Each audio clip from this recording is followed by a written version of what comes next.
मिलो और चांदनी खरबूजों का जंगल। वॉबलवुड जंगल के बीचों बीच, जहां पेड़ एक ऐसी संगीत पर झूमते थे जिसे सिर्फ वही सुन सकते थे, और घोंघे छोटे छोटे हैट पहनकर टैप डांस करते थे, वहां एक छोटा सा साही रहता था जिसका नाम था मिलो। मिलो जंगल का सबसे छोटा जीव था, लेकिन उसका दिल सबसे बड़ा और साहसी था। एक ठंडी सुबह मिलो को एक चमकता हुआ नक्शा मिला जो एक अखरोट के खोल में छिपा हुआ था। वह चांदी की स्याही से चमक रहा था और एक जगह की ओर इशारा कर रहा था जिसका नाम था चांदनी खरबूजों का जंगल। एक टेढ़ी मेढ़ी लिखावट में लिखा था कि ये खरबूजे सिर्फ नीले चांद के नीचे पकते हैं, और जो इन्हें खाए उसे एक विशेष इच्छा मिलती है।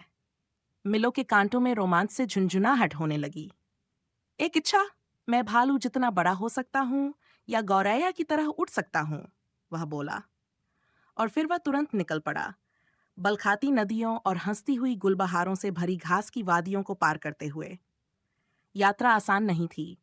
उसे बुलबुला नदी पार करने के लिए टहनियों की एक नाव बनानी पड़ी, और एक बार वह फुसफुसाते हुए मशरूमों की भूल भुलैया में खो गया जो सिर्फ पहेलियों में बात करते थे।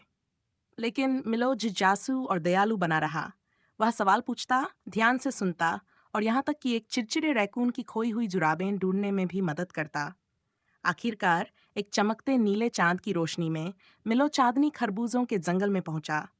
बेलों पर गोल चमकते फल लटक रहे थे जो छोटे दिलों की तरह धड़क रहे थे। उसने सबसे रसीला फल तोड़ा, एक काट लिया, और एक कोमल सी आवाज सुनाई दी, एक इच्छा छोटे साही, तुम क्या चाहते हो?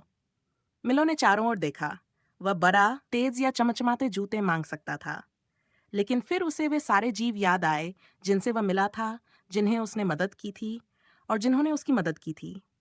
वह मुस्कराया और बोला, मैं चाहता हूं कि वॉबलवुड में हर किसी के पास कोई न कोई दयालु हो जो जरूरत पड़ने पर उनकी मदद करे। चांदनी खरबूजा चमका और चीनी की तरह घुल गया। उस दिन के बाद से वॉबलवुड थोड़ा और रोशन हो गया। रास्ते खुद ब खुद चमक उठते जब कोई खो जाता। मशरूम अब ज्यादा दोस्ताना पहेलियां सुनाते, और मिलो, वह वही छोटा सा साही रहा।